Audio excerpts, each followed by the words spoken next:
So ಆ ಥರದ ಒಂದು ಕನಸು ನೀವು ಸಿನಿಮಾ ಮೂಲಕ ಒಂದು ಸೀನ್ ಮೂಲಕ ಎಕ್ಸಿಕ್ಯೂಟ್ ಮಾಡಿದ್ರಿ. ಬಹುಶಃ ನಿಮ್ಮ ಪ್ರಜಾಕೀಯ ಕಾನ್ಸೆಪ್ಟ್ ಕೂಡ ಅದೇ. ಇನ್ ಕೇಸು ಪ್ರಜಾಕೀಯನ ಜನ ಅಕ್ಸೆಪ್ಟ್ ಮಾಡಿದ್ರೆ ಹಂಗಿರುತ್ತೆ, ಅಕ್ಸೆಪ್ಟ್ ಮಾಡಲಿಲ್ಲ ಅಂದರೆ ನೀವು ಫ್ಯೂಚರ್ಗೆ ಹಿಂಗಾಗ್ತೀರಪ್ಪ ಅಂತ ಇದ್ರಲ್ಲಿ ತೋರಿಸ್ದಂಗೆ ಅನಿಸ್ತು ನನಗೆ. ಇಲ್ಲಪ್ಪ, ಅದನ್ನು ನೋಡಿ ನೀವು ಹಂಗೆ ತೊಗೊಬೋದು, ನಿಮಗೆ ಬಿಟ್ಟಿದ್ದಷ್ಟೇ. ಮತ್ತೆ ಏನು ಹೇಳಿ, ಇಲ್ಲಿ ಹಿಂಗೆ ಮಾಡಿದ್ರೆ ಹಿಂಗಿರುತ್ತೆ, ಹಿಂಗೆ ಮಾಡಿದ್ರೆ ಹಿಂಗಿರುತ್ತೆ ಅಂತ ಹೇಳೋಕ್ಕೆ ಪಿಕ್ಚರ್ ಅಲ್ಲ ಅದು. Actually it is more deeper than that. Actually it is all about you. ಅರ್ಥ ಆಯ್ತಾ ನಿಮಗೆ? It is not one topic ಅಲ್ಲ ಅದು. ಅದಕ್ಕೆ ನೀವು ಆ ಸಿನಿಮಾ ನೋಡಿದಾಗ ನೀವು ಹೆಂಗೆ ನೋಡ್ತೀರಾ ಹಂಗೆ ಕಾಣಿಸುತ್ತೆ ಅಷ್ಟೇ. ನೀವು ಹಂಗೆ ನೋಡ್ರೆ ಹಂಗೆ ಕಾಣಿಸುತ್ತೆ. ಏನು ಹಿಂಗೆ ಆಗ್ಬಿಡುತ್ತೆ ಅಂತ ಹೇಳ್ಬಿಟ್ಟಿದ್ದಾನೆ ಅವನು ಅಂತ. ಅಲ್ಲ, ಅದು ಅಹಂಕಾರದ ಮಾತಲ್ಲ ಅದು. ನಿಮ್ಗೆ ಅದು ಗೊತ್ತಾಗುತ್ತೆ ನಿಮ್ಮ ಪಿಕ್ಚರ್ ನೋಡಿದಾಗ. It is not something I am dictating, I am telling something. It is ಸಿನಿಮಾನು ಡಿಸ್ಕಷನ್ ಥರ ಇರುತ್ತೆ. Cinema I am not telling something, it is a discussion. Come on, ಜನರ ಜೊತೆ ಇಂಟರಾಕ್ಟಿವ್ ಸಿನಿಮಾ ಅಂತಾರಲ್ಲ ಆ ಥರ. It starts interacting from the first frame. ಏನು ಇದು ಹಿಂಗೆ ಹೇಳ್ತಾ ಇದ್ದಾರೆ, ಓ ಹಿಂಗ ಅವ್ರ ಜೊತೆ ಕ್ಯಾರಿ ಆಗೋದೇ ಸಿನಿಮಾ. ಇದು ಆ್ಯಕ್ಚುಲಿ ಈ ಪಿಕ್ಚರಲ್ಲಿ ಮಾಡಿರೋ ಎಕ್ಸ್ಪೆರಿಮೆಂಟ್. ಸೊ ಅದಕ್ಕೆ ಆ ಲೇಯರ್ಸ್ಗಳು, ಅದರಲ್ಲಿ ಏನೋ ಅವ್ರಿಗೂ ಸ್ಪೇಸ್ ಕೊಡೋದಿದೆಯಲ್ಲ. ಫಾರ್ ಎಕ್ಸಾಂಪಲ್ UN ಟೈಟ್ಲೇ ಅಂದ್ಕೊಳ್ಳಿ, ನಾನೊಂದು ಹೆಸರಿಡ್ಬೋದು ಈಸಿಯಾಗಿ ಕನ್ವೆ ಆಗೋದಕ್ಕೆ ಅಲ್ವಾ. UN ತಿಟ್ಟಾಗ ನೀವು ಓಪನ್ ಅಪ್ ಆಗ್ತೀರಿ, ಏನಿದು ಅಂತ. That is what actually it is all about ಅಂತ ನನಗೆ ಅರ್ಥ ಆಯ್ತಾ.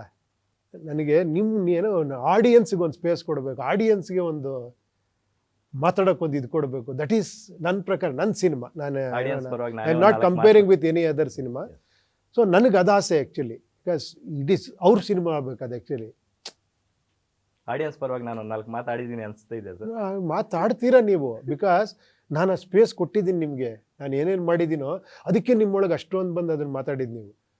ಇದು ಹಿಂಗಲ್ಲ ಸರ್, ಇದು ಹಿಂಗೆ ತಾನೆ, ಇದು ತಾನೆ ಅಂತ. ಯಾಕಂದರೆ ಹೌ ಮಚ್ ಲಕ್ಷ್ಮೀನಾರಾಯಣ್ ಹತ್ರ ಇಷ್ಟು ಟ್ಯಾಲೆಂಟ್ ಇದೆ ಅಂತ TV ಕೂತಾಗ ಮಾತಾಡಿದಾಗ ಗೊತ್ತಾಗತ್ತೆ ಆ್ಯಕ್ಚುಲಿ. ಸರ್, ಒಂದು ಡೈಲಾಗ್ ನಂಗೆ ತುಂಬ ಕಾಡ್ತು, ಧಿಕ್ಕಾರಕ್ಕಿಂತ ಅಧಿಕಾರಕ್ಕೆ ಪವರ್ ಜಾಸ್ತಿ ಅಂತ. ಅಫ್ಕೋರ್ಸು ಸಾಕಷ್ಟು ಧಿಕ್ಕಾರಗಳೇ ಒಂದು ಪವರ್ನ ತುಂಬ ಸ್ಟ್ರಾಂಗ್ ಮಾಡಿದಂಥ ನಿದರ್ಶನಗಳು ಇದ್ದಾವೆ. ಅದೇ ರೀತಿ ಧಿಕ್ಕಾರಗಳಿಂದ ಅಧಿಕಾರಗಳು ಕೂಡ ಬಿದ್ದೋಗಿರ್ತಕ್ಕಂಥ ನಿದರ್ಶನಗಳು ಇದ್ದಾವೆ. ಸೊ ಆ ಡೈಲಾಗ್ ಬಗ್ಗೆ ಒಂದು ಸ್ವಲ್ಪ ಒಂದು ಎಳೆ ಬಿಚ್ಚಿಡ್ಬೋದು ಸರ್. ಅದೇ ಏನಂದರೆ ಅದೇನು ಪ್ಲ್ಯಾನ್ ಮಾಡಿದ್ದಲ್ಲ ಆ್ಯಕ್ಚುಲಿ. ಆ ಟೈಮಲ್ಲಿ ಹಿಂಗಿದೆ ಸೀಕ್ವೆನ್ಸು, ಇಲ್ಲಿ ನಿಂಗೆ ಮಾತಾಡ್ತಾನೆ ಅಂದಾಗ ಅದು ಬಂತಷ್ಟೇ. ಅದು ಆ್ಯಕ್ಚುಲಿ ಎಗೈನ್ ಮತ್ತೆ ನೀವು ಸುಮ್ಮನೆ ಭಾಳ ಹಂಬಲಾಗಿ ಮಾತಾಡ್ತಿದ್ದೀರಾ ಅಂದ್ಕೊಳ್ಳೋದಲ್ಲ. ಸಮ್ ಟೈಮ್ ಇಟ್ ಕಮ್ಸ್ ಅಷ್ಟೇ. ಹಿಂಗೆ ತೆಗಿತಾನೆ, ಇದು ಹಿಂಗಿರುತ್ತೆ ಟಕ್ಕಂತ ಬರುತ್ತಷ್ಟೇ ಕೆಲವು ಡೈಲಾಗ್ಗಳು. ಅದು ಕೆಲವು ಸತಿ ತುಂಬ ಜನಕ್ಕೆ ಇಷ್ಟ ಆಗುತ್ತೆ ಆ್ಯಕ್ಚುಲಿ. ನನಗೆ ಆ ಥರ ಬರೋದೇ ಇಷ್ಟ ಆಗುತ್ತೆ ಅಂತ ನನಗನ್ಸೋದು. ಪ್ಲ್ಯಾನ್ ಮಾಡಿ ಇದಿಷ್ಟ ಆಗಬೇಕು ಅಂತ ಬರೆದ್ರೆ ಅದು ಆ್ಯಕ್ಚುಲಿ ನನ್ನ ಎಕ್ಸ್ಪೀರಿಯನ್ಸ್ ಪ್ರಕಾರ ಮೋಸ್ಟ್ ಆಫ್ ದಿ ಟೈಮ್ ಅದು ಇಷ್ಟ ಆಗಲ್ಲ. ಬಿಕಾಸ್ ನಾನು ಇಷ್ಟಪಡ್ಸೋಕ್ಕೆ ನಿಮ್ಗೇನೋ ಮಾತಾಡೋದಿದೆಯಲ್ಲ, ಆಟೋಮೆಟಿಕ್ಕಾಗಿ ಬಂದಾಗ ಎಲ್ಲವೂ ಎವ್ರಿಥಿಂಗ್ ಲೈಫ್ ಇಸ್ ಫ್ಲೂಯಿಡ್ ಥರ ಇರಬೇಕು. It should go on its own.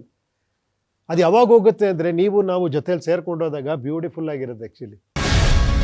Guarantee news, ಸುದ್ದಿ ಖಚಿತ, ನ್ಯಾಯ ನಿಶ್ಚಿತ.